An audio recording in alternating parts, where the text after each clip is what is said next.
एकमात्र news network. सरकारी योजनाओं से लेकर हर समस्याओं का समाधान बस आपके एक क्लिक पर। सबसे एडवांस, सबसे सटीक जानकारी का खजाना, 24 घंटे लाइव टीवी, किसी भी खबर की लेटेस्ट अपडेट कहीं भी कभी भी। सभी राज्यों की अपनी भाषाओं का सबसे सुपरफास्ट ऐप सुदर्शन न्यूज अभी डाउनलोड करें और आप खुद बने प्रखर राष्ट्रवाद की बुलंद आवाज।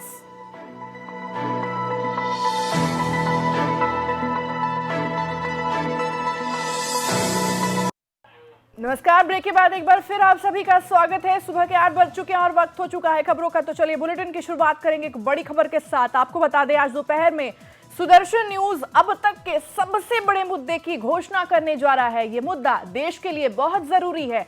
ये मुद्दा यूपीएससी जिहाद से भी बड़ा है। आज दोपहर इसकी घोषणा होने जा रही है। देश और दुनिया की नजरें जो है इस वक्त सुदर्शन न्यूज पर टिकी हैं। आज सुरेश चौहान के जी वीडियो जारी करेंगे। देश के गद्दारों की नजरें जो है वो सुदर्शन न्यूज पर इस वक्त टिकी हुई है कि आखिर मुद्दा क्या है जो सुरेश चौहान के जी आज जारी करेंगे, इसकी घोषणा करेंगे। चलिए आगे बढ़ेंगे। बिहार विधानसभा चुनाव के पहले चरण का मतदान आज से जारी है। आज 31 सीटों पर वोट डालने जा रहे हैं लोग। कुल 1066 प्रत्याशी जो है वो इस वक्त मैदान में हैं, जिनमें 114 महिला हैं और 952 पुरुष शामिल हैं। 8 मंत्रियों की किस्मत का फैसला होना है। तो बिहार में पहले चरण का मतदान आज से जारी। आज 71 सीटों पर मतदान होना है।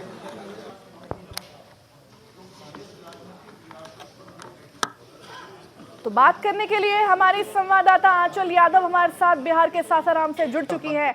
आंचल, इस वक्त जहां आप मौजूद हैं उस जगह का चुनावी समीकरण क्या कहता है, एक बार हमारे दर्शकों को समझाइए। बिल्कुल, देखिए, अगर पिछले वर्षों की अगर बात करें तो ये सीट जो है काफ़ी खास हो जाती है, क्योंकि इस सीट की अगर जातीय समीकरण की बात करें तो यहाँ पर कुशवा और मुस्लिम, खास करके यादव भी और राजपूत। और अगर बात करें सरकार मतलब यहाँ से सीट निकालने वाले समीकरण की, तो कुशवा और मुस्लिम जो है वो यहाँ से कैंडिडेट को बनाने का काम करते हैं, क्योंकि इनकी यहाँ पर संख्या ज़्यादा है। लेकिन राजपूत भी है और यादव भी है, दोनों का भी बराबरी का सहयोग इसमें रहता है। तो देखिए, एक प्रत्याशी को जिताने के लिए जितना सहयोग इन दो समीकरण का रहता है, कुशवा और मुस्लिम का, वही कैंडिडेट को निकालते हैं। अगर बात करें यहाँ पिछले कैंडिडेट की, तो जेडीयू से यहाँ पर अशोक कुमार जो है वो विधायक थे, अभी भी मौजूदा विधायक हैं। और खासकर टक्कर जो है यहाँ पर वो त्रिकोणीय समीकरण ऐश्वर्या देखने के लिए मिल रहा है, क्योंकि एक तरफ जेडीयू से अशोक कुमार हैं और दूसरी तरफ बात करें अगर आरजेडी से तो राजेश कुमार गुप्ता वे भी मैदान में उतरे हुए हैं। लेकिन लोजपा ने भी अपनी क्योंकि सीटों से प्रत्याशी उतारे हैं, तो जहां जेडीयू के प्रत्याशी वहां लोजपा का कैंडिडेट भी उतरा हुआ मैदान में। ऐसे में आपको बता दूं, यहां से बड़ा ही मजबूत कैंडिडेट जो है वो लोजपा ने भी उतारा है, क्योंकि रामेश्वर चौरसिया जो कि एक नामी नेता है, दिग्गज नेता है, थे बीजेपी के, उन्होंने लोजपा में आकर इस सीट से उतरने का फैसला किया और त्रिकोणीय समीकरण यहाँ पर देखने के लिए मिल रहा है। ऐश्वर्या जी, आंचल, खबर ये भी है कि मतदान आज शुरू होने से पहले, वोट डालने शुरू होने से पहले ही ईवीएम मशीन जो है वो खराब हो गई है। तो लोगों को वहां पे किन दिक्कतों का सामना करना पड़ रहा है? बिल्कुल, देखिए, जाहिर सी बात है ऐश्वर्या, जब भी चुनाव होता है कई बार ईवीएम मशीन में टेक्निकल इशू के चलते ईवीएम में दिक्कतें आ जाती हैं, जिसकी वजह से चुनाव थोड़ा सा प्रभावित तो होता है, लेट होता है। यहाँ अगर इस सीट की बात करें तो 4 बजे तक यहाँ पर मतदान होना है। ऐसे में अभी तो देखिए स्थिति सही है, लेकिन अगर आगे कोई भी टेक्निकल इशू होता है तो हो सकता है उसके बाद आगे भी बढ़ सकता है। लेकिन 4 बजे तक का यहाँ मतदान होने का समय है और 4 बजे तक ही होगा। और दूसरी तरफ आपको मैं ये भी बता दूं, यहाँ पर लगभग 3.5 लाख वोटर्स हैं जो कि निर्धारित करेंगे कि यहाँ का कैंडिडेट कौन होगा इस बार। और दूसरी तरफ अगर बात करें महिलाओं की, तो देखिए कई महिलाओं से हमने जैसे बात करने की कोशिश करते हैं तो महिला वोटर्स जो है वो खुलकर अपनी बात नहीं रख पाती हैं, सामने खुलकर नहीं आ रही कि किसको किन मुद्दों पर वो मतलब विकास के मुद्दे पे काम वोट देना चाहेंगी, या फिर महिलाओं की सुरक्षा, उनकी शिक्षा दीक्षा महिलाओं के लिए सबसे ऊपर होती है, तो किस मुद्दे को देखकर वोट देंगी, ये महिलाओं ने कभी कुछ क्लियर नहीं किया है। अगर इस सीट की भी हम बात करें, हालांकि देखिए 47% योगदान इस सीट पर महिलाओं का रहता है, जो महिला वोटर्स हैं, और लगभग 52% वोटर्स जो है पुरुष वोटर्स हैं ऐश्वर्या।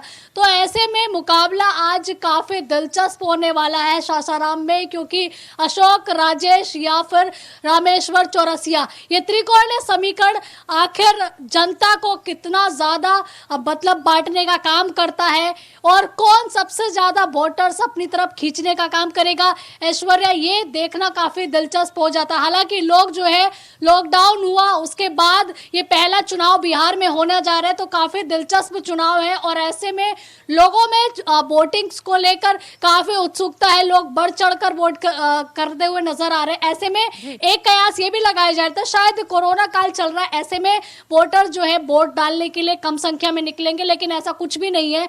लोग काफी बढ़ चढ़कर मुकाबले में इस बार भाग ले रहे हैं और अपने जो उनका पसंदीदा कैंडिडेट है उसको जिताना उन एक तरीके से अपनी जिम्मेदारी वो लोग मान रहे हैं। तो ऐसे में ऐश्वर्या सुबह से ही लोग पोलिंग बूथों पर मौजूद हैं। अब मैं आपको ये बताना चाहूंगी कि यहाँ पर जो रामेश्वर चौरसिया है, उनकी भी कहीं ना कहीं जगह प्रतिष्ठा दांव पर लगी हुई है, क्योंकि उन्होंने जिस तरीके से बीजेपी का मतलब एक तरीके से साथ छोड़कर, क्योंकि बीजेपी ने उनको टिकट नहीं दिया, उसके बाद उन्होंने वहां से सासाराम से एलजेपी का दामन थामा, एलजेपी से दामन थामने के बाद वो मैदान में उतरे हैं और काफी प्रयास भी उन्होंने किया है कि M22 समीकरण जो वहां पर है, मुस्लिम यादव वोटर्स को और कुशवा वोटर्स को किसी न किसी तरीके से लुभा पाए, क्योंकि एलजेपी भी इस बार काफी बड़ी चुनौती लेकर मैदान में उतरी है। 143 सीटों पर अकेले लड़ना का फैसला कोई आसान बात नहीं है। ऐसे में ये चिराग पासवान जी की भी जिम्मेदारी बन जाती है कि वो अपने प्रत्याशी को किस तरीके से, उन्होंने क्या गुरु मंत्र दिए हैं, जिसके बाद से वो अपने वोटर्स को आज लुभाकर जो आज वोटिंग हो रही है उन जगह पर जो उनके प्रत्याशी मैदान में हैं, जनता को किस तरीके से उन्होंने अपनी तरफ आकर्षित किया है, जो जनता उनको वोट दे। तो देखिए यहाँ पर अगर देखा जाए तो मेन ये जो त्रिकोणीय मुकाबला है ये निर्धारित करेगा कि आखिर कौन सा कैंडिडेट ऐश्वर्या सबसे आगे जाता है। जी आंचल, कोरोना महामारी के बीच आज ये मतदान हो रहा है, तो क्या लगता है कि लोग वोट डालने घर से बाहर कैसे निकलेंगे इस बीच? इसके लिए कोई अलग से इंतजाम किए गए हैं? देखिए, प्रशासन की तरफ से तो कोरोना महामारी को देखते हुए पुख्ता इंतजाम किए गए हैं और हर तरीके से सोशल डिस्टेंसिंग और दूसरी तरफ से मास्क वगैरह की भी गाइडलाइन जारी की गई है। लेकिन अगर बात करें जनता, तो मैं आपको बता दूं, जितने भी थोड़े रूरल एरिया है यहाँ पर और ग्रामीण क्षेत्र है, वहाँ लोगों की इम्यूनिटी काफ़ी मजबूत है। इवन जब हम लोगों से बात करते हैं कि आप कोरोना को लेकर आप क्या सोचते हैं, कैसी स्थिति रही, तो लोगों का साफ तौर पर कहना है कि देखिए बिहार में कोरोना डेथ कर चुका है, बिहार में कोरोना है ही नहीं। तो देखिए इस तरह की चीज़ें भी हमें लोगों से सुनने के लिए मिलती है और देखा जाए तो ग्रामीण क्षेत्रों में लोग बिल्कुल स्वस्थ है, तो कोरोना को लेकर कोई भय या खौफ नहीं है लोगों में। और लोग जिस तरीके से पहले मतदान करते आए थे उसी तरीके से अब इस बार तो इतनी ज्यादा उत्सुकता है, कहीं ना कहीं देखिए नीतीश कुमार को लेकर भी लोगों में आक्रोश है, या फिर अगर कहीं पर अगर आरजेडी का प्रत्याशी है और अगर उससे जनता वहां परेशान रही है, तो देखिए अपना एक तरीके से देखिए ये जो समय होता है ऐश्वर्या, ये गुस्सा होता है कि आप जिस प्रत्याशी से परेशान हैं, खासकर उसको हराने के लिए जनता जो है वो ज्यादा से ज्यादा मतदान करने के लिए जाती है, जिससे वो अपने पसंदीदा कैंडिडेट को जिता सके ऐश्वर्या। तो देखिए प्रशासन की तरफ से तो कोरोना को देखते हुए पूरे इंतजाम किए गए हैं और लोगों में कोरोना का कोई भय नहीं है। लोग आज के दिन को, यानी कि जब भी मतदान होता है, एक तरीके से फेस्टिवल की तरह इसमें बड़े उत्सुकता के साथ में बढ़ चढ़कर जो है मतदान करने के लिए ऐश्वर्या अपने घरों से निकलते हैं और इस बार भी वैसी ही स्थिति सासाराम विधानसभा में देखने के लिए मिल रही है ऐश्वर्या। जी आंचल, इस बार चुनाव में जो सबसे ज्यादा चर्चित मुद्दा था वो रोजगार और शिक्षा को लेकर रहा, तो क्या लगता है इस बार जो लोग जो है वो वोट डालेंगे वो रोजगार के मुद्दे को देखते हुए डालेंगे या वही जाति वाले मुद्दे पर डालेंगे। बिल्कुल, देखिए ऐश्वर्या, आपने बिल्कुल सही सवाल यहाँ पर किया है। अगर बात करें, देखिए ये दो हिस्सों में बट जाता है। ये भी जो पुराने लोग हैं उनकी सोच आज भी नहीं बदल पाई है। वो जातीय समीकरण को देखकर ही आज भी मतदान करने के लिए निकले हैं। लेकिन अगर बात करें युवाओं की या उन लोगों की जिन्होंने पिछले 30 सालों से जो पुरानी सरकारें हैं उनके कामकाज को देखा है, ऐसे में लोगों की सोच भी बदली है। तो देखिए जो बुजुर्ग लोग हैं उनका कुछ नहीं कहा जा सकता, आज भी उनकी सोच जाति समीकरण को लेकर ही चलती है, उसी के हिसाब से वो मतदान करते हैं। लेकिन जितने भी नए लोग हैं या जिन्होंने पिछले 30 साल देखे हैं कि बिहार को कितने विकास की जरूरत है, क्योंकि बिहार बाकी स्टेट से अभी तक काफी पीछे चल रहा है रोजगार के मामले में, ऐसे में जितना युवा है उन्होंने प्रण लिया है कि इस बार जो है उनको ऐसा कैंडिडेट चाहिए, ऐसा सीएम चाहिए जो उनके क्षेत्र में विकास कर सके। खासकर बात करें पिछले 15 सालों की, तो देखिए जो नया वोटर है उसको ये पता है कि पिछले 15 सालों में मेरे बिहार में कितना काम हुआ है। तो कहीं ना कहीं खासा नाराजगी भी नीतीश कुमार के खिलाफ देखने के लिए मिल रही है। हालांकि प्रधानमंत्री मोदी जी के तारीफ में युवा काफी पुल बांधते हुए नजर आते हैं। वो बोलते हैं प्रधानमंत्री मोदी जैसा पीएम उनको नहीं मिलेगा। लेकिन अगर देखा जाए बिहार के सीएम के लिए तो वो नीतीश कुमार को बिल्कुल भी सही नहीं मान रहे हैं। ऐसे में नीतीश जी के खिलाफ काफी नाराजगी व्यक्त कर रहे हैं, क्योंकि रोजगार के साधन उनको नहीं मिल रहे हैं, पलायन करके उनको बाहर जाना पड़ता है, जिसकी वजह से उनका घर परिवार यही छूट जाता है। और कहीं ना कहीं ये भावनात्मक रूप में भी जुड़ा हुआ है। जब आप अपने घर परिवार से दूर रहकर आप रोजगार कमाने के लिए जाते हैं, उसमें भी आपको काफी स्ट्रगल करना पड़ता है, तो एक नाराजगी आपके अंदर रहती है।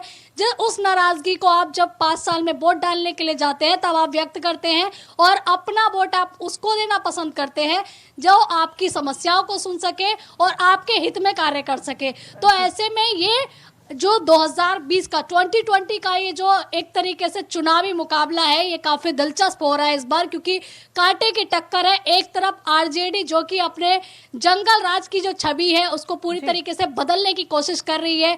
अपने माता पिता की फोटो तेजस्वी ने जिस तरीके से पोस्टर से हटाई है, तो कहीं ना कहीं ये मैसेज देने की कोशिश की है कि एक नए बिहार और नई सोच के साथ वो मैदान में उतरे हैं। लेकिन ये तो जनता तय करेगी कि इस बार क्या वो जातीय समीकरण देख के वोट कर रही है, रोजगार के नाम पे वोट कर रही है, क्षेत्र के या स्टेट के विकास के नाम पे वोट कर रही है। तो अब किसके जो खासकर अगर देखा जाए, देखिए जैसे आरजेडी ने अगर 10 लाख नौकरियां देने का वादा किया, वही अगर बात करें एनडीए की तो एनडीए ने 16 लाख की करीब नौकरियां देने का वो किया है वादा। तो ऐसे में जनता जो है किसके ऊपर विश्वास कर पाती है, ये मेन होगा देखना, क्योंकि जनता उसी को वोट करेगी जिसके ऊपर उसको विश्वास है कि हाँ ये सीएम हमारे स्टेट का, हमारे जिले का, हमारी विधानसभा का विकास करेगा। तो लोग जो है वो अपने घरों से निकल कर बढ़ चढ़ कर मतदान करने के लिए जाने लगे हैं और उन्होंने इस बार ये खासा प्रण लिया है कि अपने स्टेट की तस्वीर बदल ली है और किसको सीएम बना के वो लोग स्टेट की तस्वीर बदलेंगे, ये 10 तारीख को सबके सामने ऐश्वर्या साफ हो जाएगा। जी आंचल, आप बने रहे हमारे साथ, रुकेंगे आप एक छोटे से ब्रेक के लिए, जल्द हाजिर होंगे। आप देखते रहिए सुदर्शन न्यूज।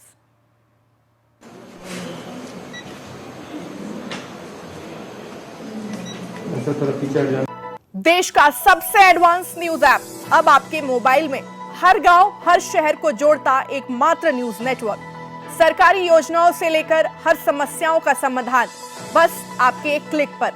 सबसे एडवांस, सबसे सटीक जानकारी का खजाना, 24 घंटे लाइव टीवी, किसी भी खबर की लेटेस्ट अपडेट कहीं भी कभी भी, सभी राज्यों की अपनी भाषाओं का सबसे सुपरफास्ट ऐप सुदर्शन न्यूज अभी डाउनलोड करें और आप खुद बने प्रखर राष्ट्रवाद की बुलंद आवाज।